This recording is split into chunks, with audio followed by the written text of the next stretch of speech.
I was curious of the origin of the show. Yeah. First, and I also. conceptually think of it. Yeah. Oh, okay. How did this happen? Some of it came from just listening to Pete Rock, and one of my best friends is actually standing outside. Roy Ayers. We listen to a lot of music together, and he's always talking to me about the samples and who did the samples and where it came from.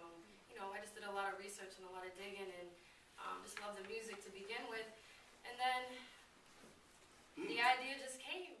I'd like to introduce tonight fabulous Roy Ayers.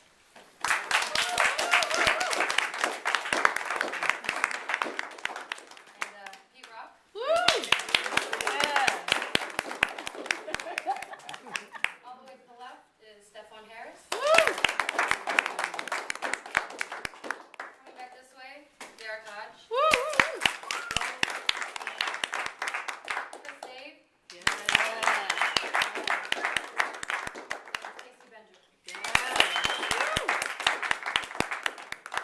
Robert Glasper is on the way.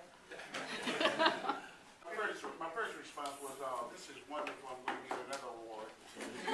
Because I've gotten a lot of keys to cities and awards and presentations over the years. I don't get them all the time, but I get them, I guess I've gotten about 40 or 50 of them in my lifetime. I'm 69 years old, so, and I'm just glad to be here on the planet, because it's hard to live to 60, to 70, it's hard to go that far, so I'm happy. I'm happy to hear that I'm getting an award. Next. Please. In the spirit of the whole Revive the Live music series, if you could put together your own Revive the Live time capsule, or if you will, what would go inside? What would you put inside? I would like to, probably, just off the top of my head, I would probably get a bunch of vibes like vibists, like Stefan and Bobby Hutcherson and a couple others, Dave Pike. I know several of them, and get together and have a vibe session with the rhythm section. I've always wanted to do that. I tried to do it with Lionel Hampton, but he died, and I didn't get to do that. But I did play with Bill Jackson for Lionel Hampton at the Kennedy Center. But that's what I would like to do. Same question for anyone who would like to take it, or Father. Well, I just say that, Roy Ayers just wants to beat up on all the other vibe players. Want to get us in the room and take care of business.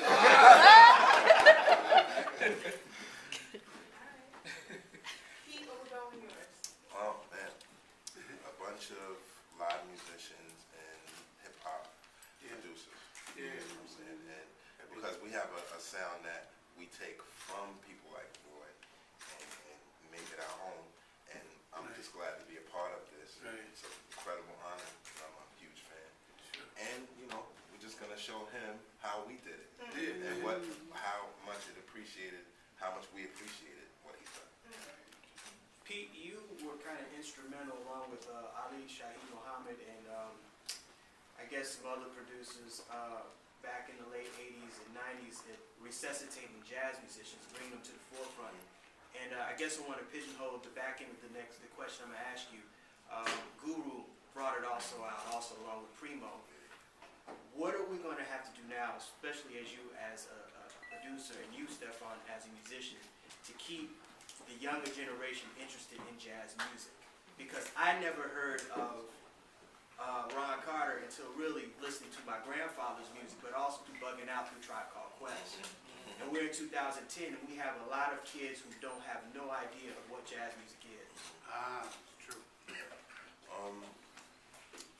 I think it's important to do shows like this to actually show the young youth, what the music meant and where it's going, and how much it's appreciated, and it definitely has to be good music. You know what I mean? If you're a hip hop producer, you definitely gotta show ways of talent and get the young people interested in what you're doing. You know what I'm saying? And that'll keep them tuned in to want to know what's next. From my perspective, I have total confidence in the music itself. I'm not afraid of the music. music going down. I really think that art is ultimately about the connection between the artist and the audience, and sometimes we get caught up in the genre itself and the differences. But really, when you look at what jazz has always embodied spontaneity. It's always embodied creativity. It's always been a music that is of the time. And I think the thing that we're struggling with right now in our field is the perception of what jazz is. See, if we can have some control over the way people see our music, we can change things. And shows like this do that. They put great artists like Roy Ayers and Pete Rock in a room together and show that they're coming from the same place. They're telling the same stories, just through different sets of eyes. Roy, are there any of your projects or any other projects that you would like to see reintroduced today through hip-hop or remixing or sampling specifically? Well, recently, Guru just died, I'm sure you're all familiar with him. And I did the first Jazz Mataz album with Guru, and, Donald Byrd, and Zachary Bro, and Lonnie Liston Smith, and several other artists. It was a nice venture, but it was the first time that jazz and hip-hop was really exposed, and it really went well. I toured with him, with Donald Byrd and Guru. And unfortunately, nothing happened after that. I mean, we did the tour, maybe about 9 cities in Europe and few in the United States. But it didn't happen. It didn't develop like I thought it was going to happen.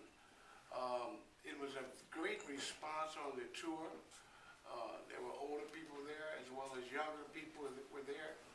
And the response was fantastic. But after that, nothing seemed to get better as far as the two working together with jazz and hip-hop. The concerts were exceptionally taken well by the audience as well as the musicians. It really flowed nice. But nothing happened after that. I don't think that the record company really got behind it like they should have and promoted it. Maybe they should have promoted it more so. But the unfortunate thing about it is that Guru just died. And of course, he did start something that was a really great thing to put together. But it has never gone after that point.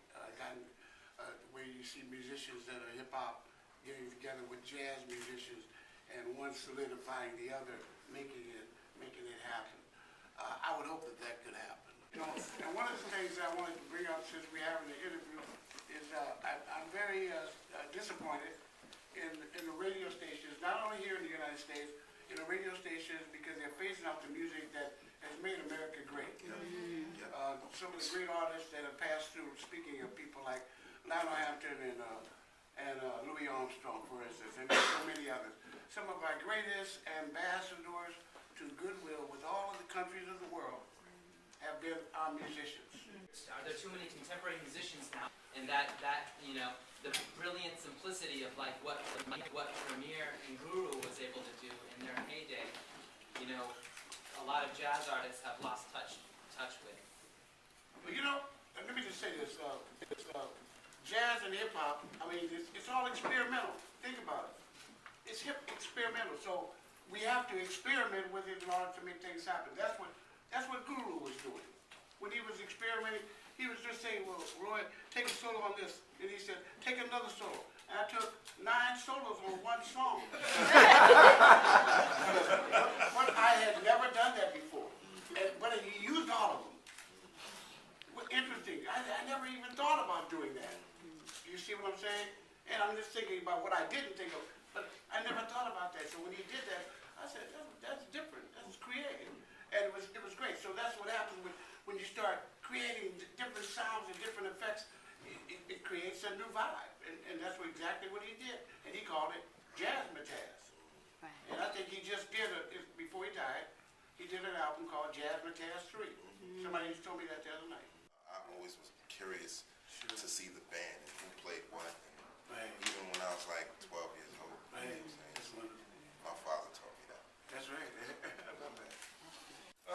Just the music of my generation, what I grew up with, and I think that's my whole thing with a lot of people when they were like, oh, you're mixing hip hop and jazz. Like, no, jazz. To me, the definition of jazz is music that reflects your time and the generation of and the period you're in.